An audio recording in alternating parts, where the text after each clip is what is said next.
দাঁড়িয়ে পারো না বসে পড়ো, বসে পারো না শুয়ে পড়ো। সমুদ্রের মধ্যে তুমি হাবুডুবু খাচ্ছ, তোমার সেন্সটা ঠিক আছে, তুমি যদি ওই সময় জানতে পারো নামাজের সময় হয়ে গেছে, ইশারা করে হলো ওই সময় তোমাকে নামাজ পড়তে হবে। কোন মহিলার পেটে বাচ্চা, ডেলিভারির সময় হয়ে গেছে, সন্তানটা দুনিয়াতে আসতেছে, নেফাজের হুকুম এখনো হয় নাই। নেফাজের হুকুমটা হলো সন্তানটা পরিপূর্ণ আকারে দুনিয়াতে আসতে হবে।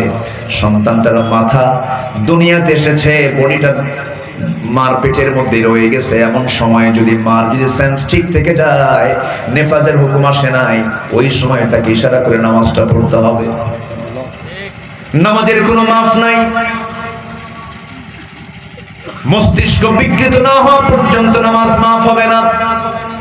এত গুরুত্বপূর্ণ একটা কাজ হলো নামাজ। রাসূল বললেন, কাফের চিনতে চাও নাকি আর মুমিন চিনতে চাও নাকি?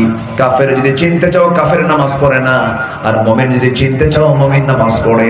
আল ফারকু বাইনাল মুমিন ওয়াল কাফির তারকুস সালাহ। এত বড় একটা অপরাধ হলো নামাজটাকে ছেড়ে দেওয়া। দুঃখ হয়ে বুকটা ফেটে যায়। দেশ স্বাধীন হয়েছে ৭১, আজকে ২০২৪ সাল। সমস্ত পার্লামেন্টের অধিকাংশ মেম্বাররা হলো মুসলমান। এত আইন পাশ করলো, আজকে জাতির কল্যাণের জন্য, জাতিকে জান্নাতের পথ দেখানোর জন্য অন্তত আজ পর্যন্ত নামাজের বিল কেউ পাশ করতে পারলো না। তাহলে কি যারা নামাজের বিল আনতে পারে না, তারা কি আমাদের আখিরাতের বন্ধু না দুশমন? আখিরাতের বন্ধু না দুশমন? দুশমন। আমার বন্ধুগণ, অথচ আল্লাহ রাব্বুল আলামিন, এটা আমি আব্দুল্লাহ আমিন আমার কথা নয়, আল্লাহ বলছেন, শোনো, তোমরা যারা ক্ষমতা পাবে, রাষ্ট্রীয় ক্ষমতায় যারা অধিষ্ঠিত হবে, তোমাদের কণ্ঠভোটে যারা তোমাদের কণ্ঠভোটে তোমাদের যখন আইনটা পাস হবে, তোমাদের দায়িত্ব হলো, আমি আল্লাহ তোমাদেরকে 4টা দফা দিয়ে দিলাম। 1 নাম্বার হলো আমার হক। 1 নাম্বার কার হক? আল্লাহর হক। আল্লাহর হক। আল্লাহ বলছেন 4টা হক তোমরা আদায় করবে। 1 নাম্বার হচ্ছে আমি আল্লাহ আমার হক আদায় করো। ওই হকটা সমাজে চালু করে দাও। যারা পারেন ঠোঁট মিলে আমার সঙ্গে আয়াতটা বলুন, আল্লাযীনা ইম্মাক্কান্নাহুম ফিল আরদি আকামুস সালাহ ওয়া আতাবুস যাকাহ ওয়া আমারু বিল মা'রুফি ওয়া নাহাউ আনিল মুনকার ওয়া লিল্লাহি আকিবাতুল উমুর। জোরে বলুন আল্লাহু আকবার। আল্লাহ রাব্বুল আলামিন বলেন, এই দুনিয়ার জিন্দেগিতে আমি যাদেরকে রাষ্ট্রীয় ক্ষমতা দান করব, 1 নাম্বার কাজ হবে তারা আল্লাহর হক সমাজে চালু করে দেবে, নামাজটাকে সমাজে কায়েম করবে।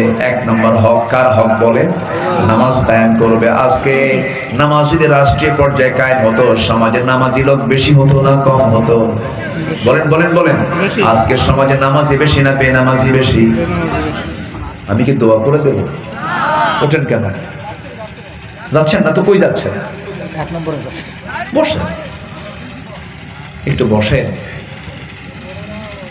আমি খুবই আনন্দিত আজকে। ওই যে চা আসতেছে, চা কারে খাওয়াবেন?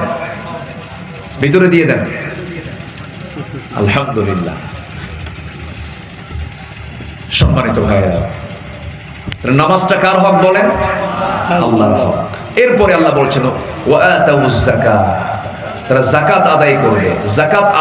যাকাত মানে সংগ্রহ করার দায়িত্ব কি ব্যক্তির না রাষ্ট্রের? রাষ্ট্রের। মূলত দায়িত্ব কার? ব্যক্তির না রাষ্ট্রের?